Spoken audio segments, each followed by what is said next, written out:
Olá, gente. Vamos falar sobre o que é o ano litúrgico, que é uma coisa que todo mundo que é católico sabe o que é isso, vive esses momentos do ano litúrgico, os tempos litúrgicos, onde a gente chega lá na igreja e tá de repente a cor verde, cor vermelha, cor branca, não é, cor roxa, enfim, não é? Tudo isso está dentro desse universo do ano litúrgico. Esse vídeo aqui é para esclarecer um pouco o que é o ano litúrgico, né, o ano religioso da igreja. Mas antes de começarmos a falar sobre essa temática, não se esqueça de se inscrever aqui no canal, né, Apologia Veritatis, né, Apologia da Verdade. Eu sou Cleibson Américo. E também não se esqueça de, ao final, de deixar seu like ou seu dislike, né, caso não tenha gostado. Mas caso goste, né, pode também partilhar, pegar o link e colocar lá nas suas redes sociais, né, colocar lá nos seus status, enfim, fique bem à vontade para isso, né? Porque se de repente esse conteúdo lhe ajudou, pode ajudar também outras pessoas a entender um pouco mais esse aspecto litúrgico, certo? Então vamos lá. Veja, o ano litúrgico, né? É, praticamente todas as grandes religiões têm um ano litúrgico, têm um ano religioso. Né? O judaísmo tem seu ano religioso, né, seu ano litúrgico. O islamismo tem, né, o cristianismo, enfim, as três religiões monoteístas têm. Outras religiões menores também têm seu ano religioso, né, que marca as datas comemorativas, as datas celebrativas, né, que são extremamente importantes para aquela religião. Assim também é no cristianismo. Nós temos o nosso ano litúrgico que não coincide com o ano civil, certo? No ano civil, nós começamos o ano, né, no dia 1º de janeiro e terminamos dia 31 de dezembro. No ano litúrgico não é assim. Né? A gente, inclusive, nós nem datamos exatamente o dia, né, quantitativamente falando. Não é assim, a gente é por tempo, certo? Então, veja, o ano litúrgico ele começa com o primeiro domingo do Advento, que fica mais ou menos, né, finalzinho de novembro, por aí assim, né? O iníciozinho de dezembro. O primeiro tempo é o tempo do Advento. É um tempo que antecede ao Natal, certo? Depois vem o tempo natalino, né? Aí o tempo do Natal se estende, né? Não é, na verdade, o Natal não é somente uma data, é um tempo.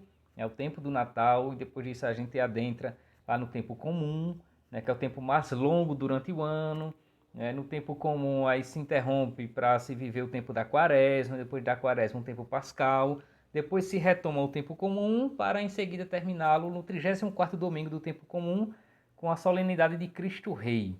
Então, o ano litúrgico da Igreja Católica ele começa com o primeiro domingo do Advento e termina com a solenidade de Cristo Rei, proclamando que Cristo ele é o Rei, ele é o coroamento de todas as coisas, né? Ele é o clímax, ele é o ponto auge de todas as coisas. Né?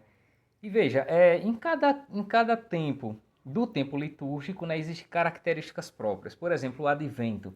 Né, no tempo do advento, que é o tempo que antecede ao Natal, né, um tempo de 4 semanas, 4 domingos do advento, você chega lá na igreja, você vai ver o roxo, né, você vai ver muito mais sobriedade.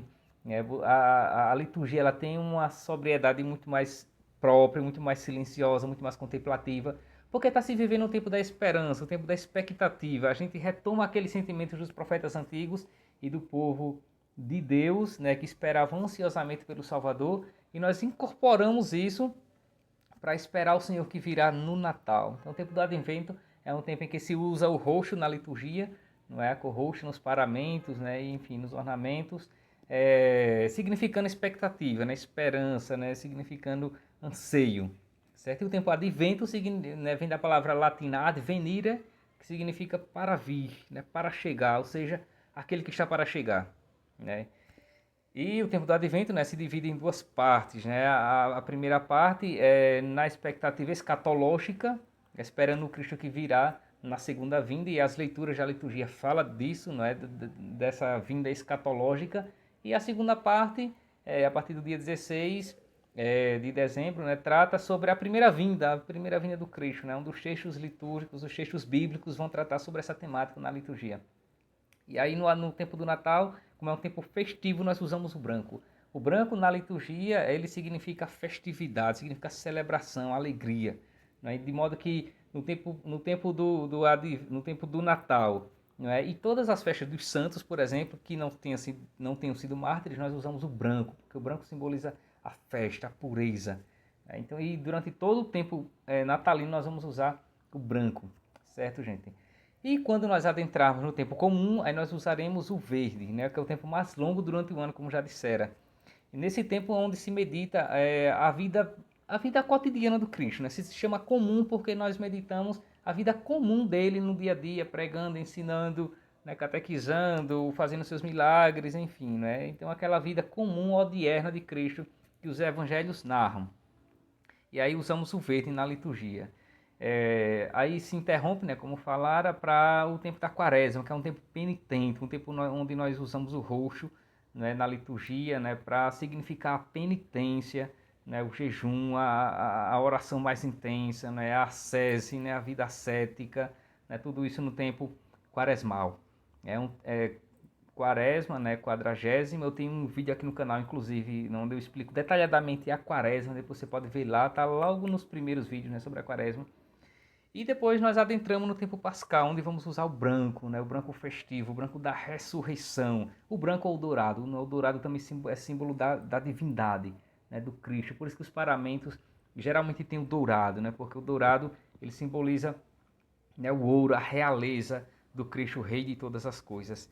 E depois nós retornamos ao tempo comum. Durante o ano litúrgico, né, as festividades dos santos, né, quando os santos foram martirizados, se usa o vermelho para lembrar o sangue derramado, né, pelo Cristo. Quando eles não foram mártires, se usa normalmente o branco. E quando são grandes festas, né, grandes solenidades, sempre o branco e o dourado. Existe uma gradação, inclusive, nas festividades dos santos. Né? Existe memória, ou seja, é uma festividade que não tem tanta relevância assim, pelo menos para a nossa região. Se chama isso de memória. Existe a festa, que já é muito mais importante, existe a solenidade. Então existem esses 3 graus, memória, festa e solenidade. As festas da Virgem Maria e de Nosso Senhor, em geral, né, elas são solenidades. A festa dos santos, alguns deles são festas e outros são apenas memória. E tudo isso dentro desse universo do ano litúrgico, certo? Então, quem é católico, né, nós seguimos 2 calendários: o calendário civil e o calendário religioso. Que inclusive, né, só uma curiosidade histórica, o calendário civil ele foi determinado pelo Papa. Nesse calendário que nós usamos, né, em sociedade, que começa dia 1º de janeiro e termina dia 31 de dezembro, é o chamado calendário gregoriano. Ele foi estipulado cerca de 1582, né, pelo Papa Gregório, né, e é o calendário que todo mundo ocidental usa, não é? E, enfim, né, acaba sendo também um calendário religioso, porque tipo, nós estamos, quando eu faço aqui esse vídeo, no ano de 2020, mas é 2020 do nascimento de Cristo, né? Então, quer queira, quer não queira, tem toda essa incidência na vida social, porque, como diz o historiador Thomas Hood, né, historiador americano, em seu livro Como a Igreja Católica Construiu a Civilização Ocidental, ele diz que, inclusive, entre tantas e tantas e tantas coisas que a Igreja construiu, ela construiu a cultura ocidental, né, de modo que tudo aquilo que nós temos enquanto cultura, né, de alguma forma veio direta ou indiretamente da igreja, dos mosteiros e das catedrais. Certo, gente? Então veja a importância de, né, nós católicos conhecermos o ano litúrgico, né, para nós estarmos bem atentos a participar das celebrações, a acompanhar diariamente as liturgias, né, ver o que, é que a igreja está rezando, para rezar com ela, né, para viver cada tempo como deve ser. Tá certo? E cada tempo sempre exige de nós um comportamento, sempre exige de nós um sentimento e uma dedicação própria. Né? Então, enfim, é isso, né? Quando eu faço esse vídeo aqui, está para adentrar o tempo do Advento. Eu estou fazendo esse vídeo exatamente no dia da solenidade de Cristo Rei, né? Último dia do ano litúrgico. E aí, domingo próximo, né, já vai começar o tempo do Advento. E nós vamos começar o ano religioso, né? O ano sagrado para nós, com a expectativa do Senhor que virá. Tá certo, gente? Então não se esqueça também de aprofundar outros temas como Quaresma, Advento, né, Tempo Pascal, de vídeos que eu tenho aqui no canal que de repente podem lhe servir, caso você não tenha ainda aprofundado, né, bem, e aí eu trago lá formações sobre isso, tá certo? Então é isto, né? Não se esqueça de se inscrever aqui, né, no meu canal, de divulgar, de pegar o link e postar nas suas redes sociais, mandar para seus contatos, enfim, né? Divulgar a formação católica, a formação religiosa, que é muito importante, né? Porque nós estamos precisando tanto, né, aprofundar o conhecimento, né? E como diz Santo Agostinho, nós amamos aquilo que nós conhecemos, e isso é verdade, né? Quanto mais amamos, mais queremos conhecer, e quanto mais conhecemos, mais nós amamos, tá certo? Então fica aqui, né, o nosso abraço. Eu sou o Cleibson Américo e aqui é o canal Apologia Veritatis. Um abraço.